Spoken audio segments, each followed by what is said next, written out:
Hello and welcome back to On The Rocks. Hope you're all doing well today and looking forward to today's episode as we take on Motherwell in the Betfred Cup final as well as Sparta Prague in the final Champions League group stage game.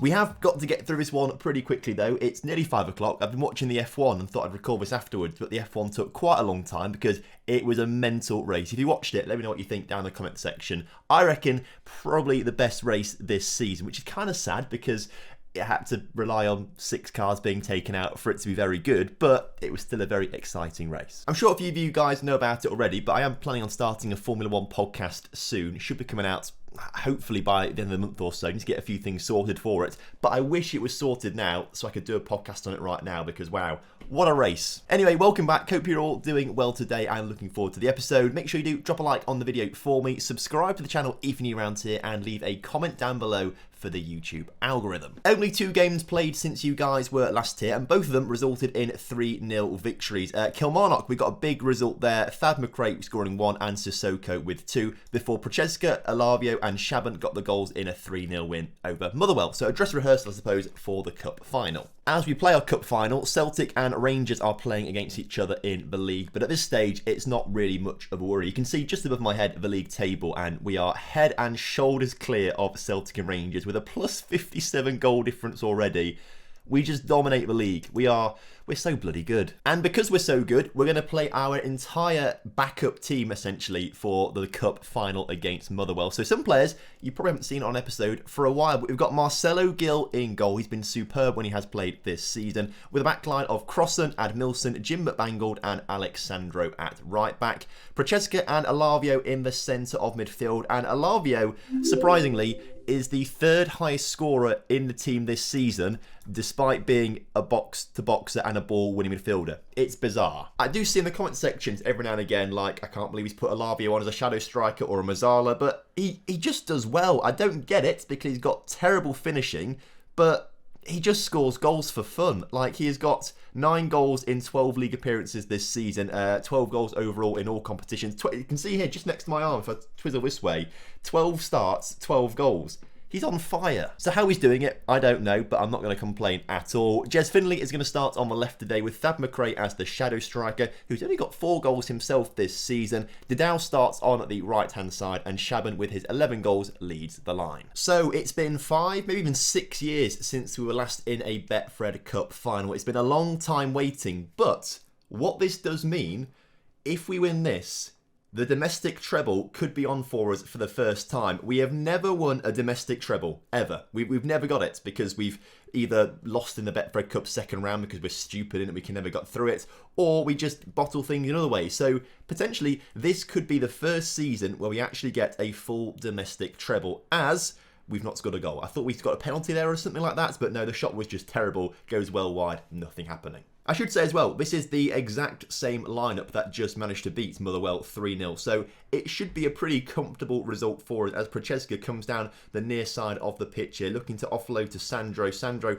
hugging the byline, looking to come down into Robert Didau, who's got some space on the edge of the area, looking to put a ball into the middle. Procheska gets it into Alavio, and Alavio, looking to add to his goal tally, puts it just over the bar. Alavio's finishing is 7, but I think his long shots are like 12, 13, 14, that sort of range, so he's not too bad at shooting from distance. I don't think finishing has a huge impact on long shots. I think they are pretty different attributes, so I don't think because he's got low finishing, it affects his long shot so much, and maybe that's why he's scoring so many goals. If he gets inside the 6-yard box, he has no idea what to do, but from distance, he's pretty decent at banging them in, which is pretty decent for us, as again, we look to come forward on the 40-minute mark, just before half-time, as Sandro into Thad McRae. Thad McRae this time, looking to find space out wide for Jez Finley. Alavio out to Crossan in tons of space, who can put the cross into the 6-yard area, and it's cleared off the line by the Millwall, what am I talking about? I saw the M and the well and just put Millwall in my head. Where did that come from? I don't think we've mentioned Millwall once in this save. How I've suddenly thought of them, I don't know. Maybe because they're also playing in blue and I associate Motherwell with Ori. I don't know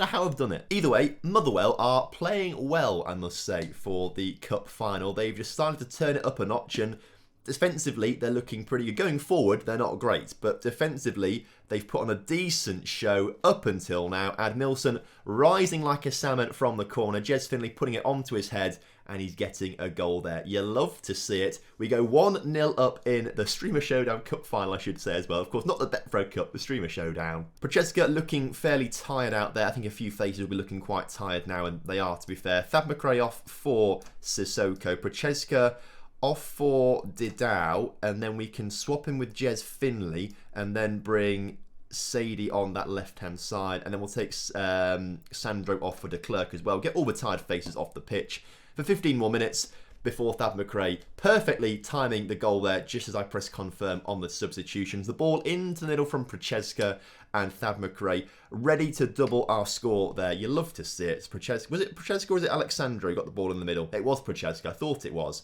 As he pumped it into the middle, Thad McRae in off the crossbar, superb. So here we go, looking pretty solid for another win. You love to see it, and they always disallowed that goal apparently. What's that one for? I guess a foul or something like that? Offside? Who's offside from a direct free kick? Oh, apparently they were. As I was about to say though, we are winning our first Betfred Cup for a good number of years now, which is fantastic. You love to see it.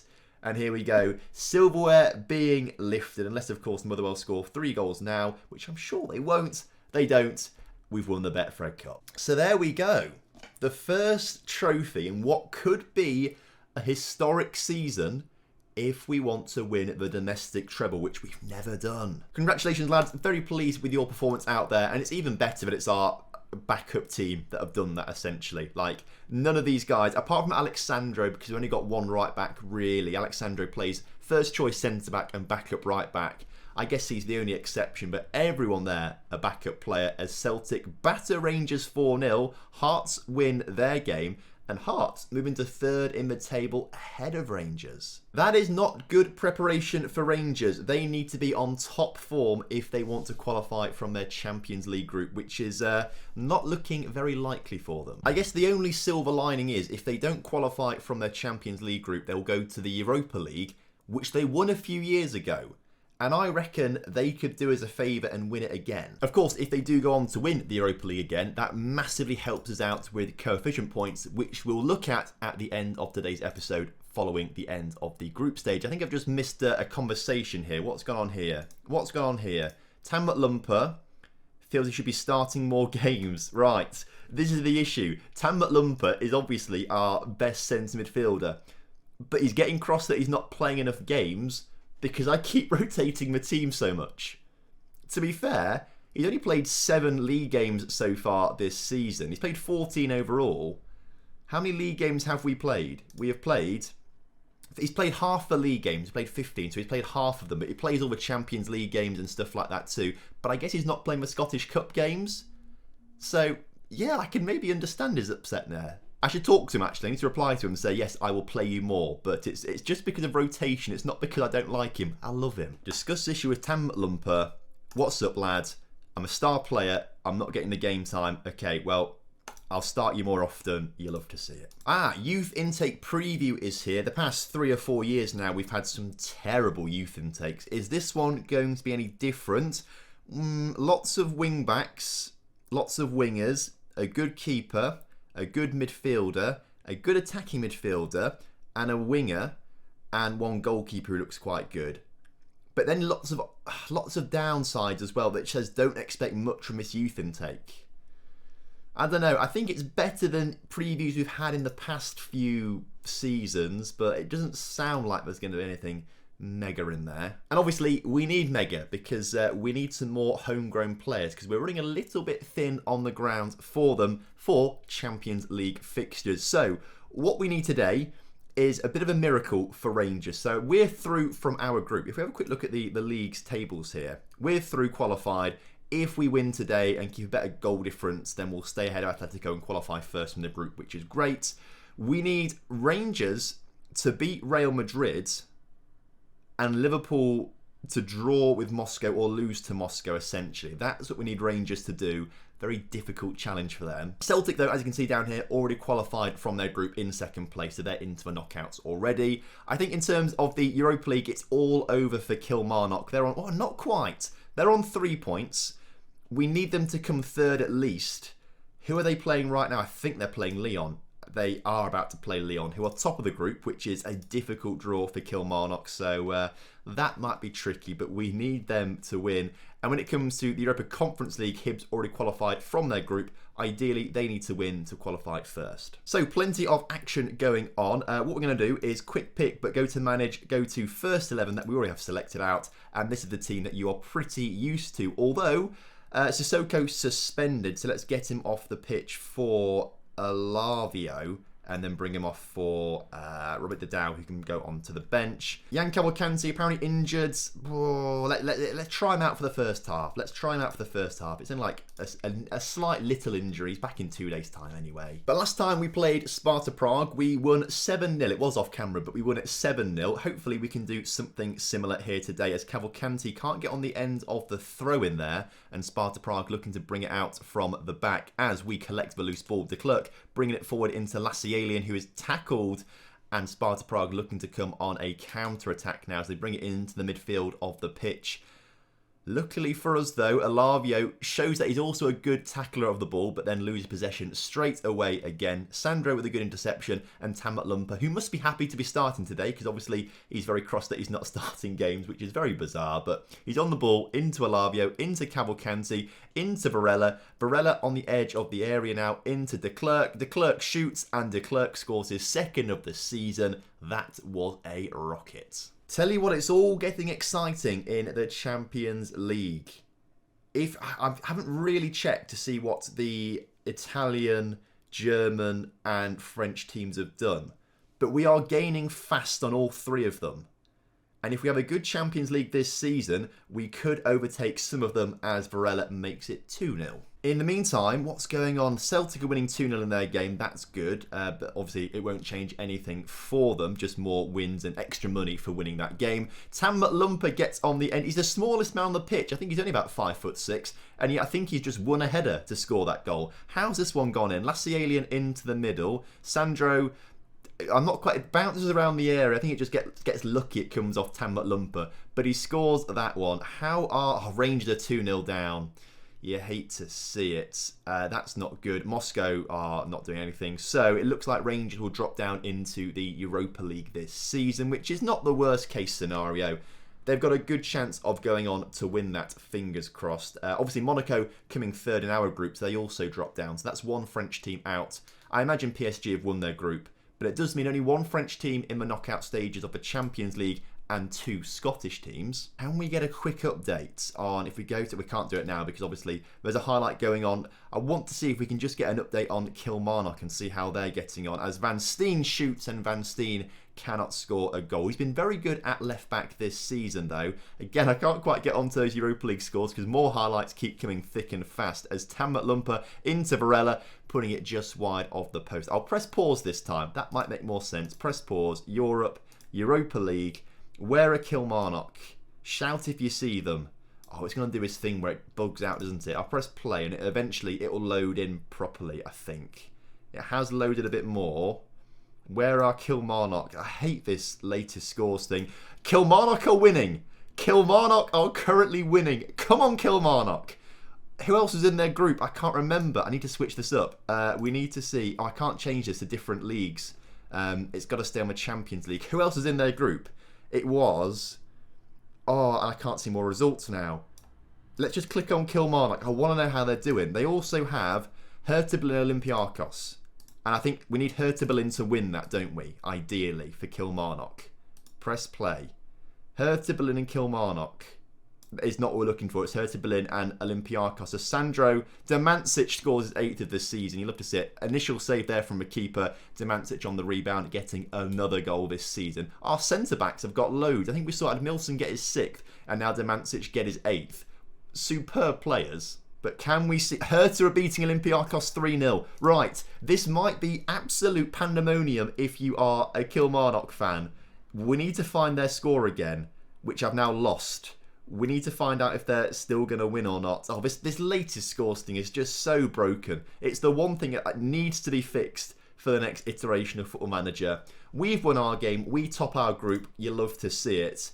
Kilmarnock, have they gone through? Is there a miracle in the Europa League? That's what we want to be finding out as we top the group there on goal difference ahead of Atletico. You love to see it. I think I just saw as well, Liverpool won 10-0 in their game against CSK Moscow. Not very good if you're a CSK Moscow fan. You love to see it. We're through. Demancic gets a ban for the next game though.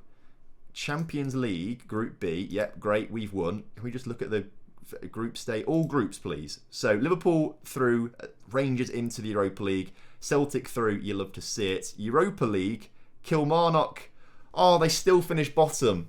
Oh, you hate to see it. Obviously, Leon picked up a late equaliser in their game. Oh, that's terrible. Schedule, yeah, they picked up a late equaliser, 2-2. They scored in the 78th minute there. Oh, that's heartbreaking for Kilmarnock. Because if they had won that game, they get an extra 2 points. They'd be in third. They'd be in the Europa Conference League. They still have European football. More coefficient points for us. Annoying. But now, of course, the group stage is done. I don't know if the coefficient points update yet. They might do, they might not have done. Let's double check. Europe, Nation Club coefficient points. Apparently, we've dropped... No, we haven't dropped. No, we're still 6th, obviously, but we still have more coefficient. I don't think this has quite updated yet. I don't think. Or it might have. I can't remember, if I'm honest with you. I really don't know if this is updated or not. Either way, the points indicate we are still slightly ahead of France. And a good 13 points behind Germany and Italy. And if we have a good campaign, we could really catch up with the German and Italian sides here. Only 11 points behind Italy, to be fair. So how many German and Italian sides got through? Bayern Munich 1, Juventus 1, Milan 1. So 2 Italians, 2 Scottish, 2 German in Borussia Dortmund, 1 French in PSG. Okay. Okay. Napoli dropped down to the Europa League, and so do Roma. So they might still have some pretty decent coefficient points. Obviously, Monaco do too, but all the German teams are now out. Hoffenheim finished bottom of their group there, so that's obviously good for us. So, you never know. It could be on this season. Oh, and with that as well, Man City. Man City want to give me a job interview. I'm sorry, lads. I've got to decline you. I can't do it. I mean, the money would be great, and the players look fantastic, but I can't. It's on the rocks, not... I guess on the rocks actually was to do with oil, because Aberdeen they get lots of oil from rocks. It was a pretty rich city back in the day. Maybe it still is, I don't know. Man City, all about the oil. If there was a logical move, it would be Man City. But we can't do it. So, next episode. What shall we do? I don't know if we're going to make any transfers or not in January. How much money have we got? 5 million. I doubt there's going to be any transfers in January. So what we could do is just skip straight through to St Mirren and this Champions League first knockout round game. Go through all of these, because I doubt we're going to make any transfers. We are head and shoulders ahead in the Scottish Premiership. The Scottish Cup 4th round's not too exciting either. I think we go straight through to St Mirren and that Champions League first knockout round game. So thank you ever so much for watching today's episode. Hope you guys have enjoyed it. And of course, if you have done, make sure you do drop a like on the video for me. Subscribe to the channel if you're new around here. And I will see you next time. Until then, have a fantastic evening and enjoy the rest of your weekend. Have a good one. Goodbye.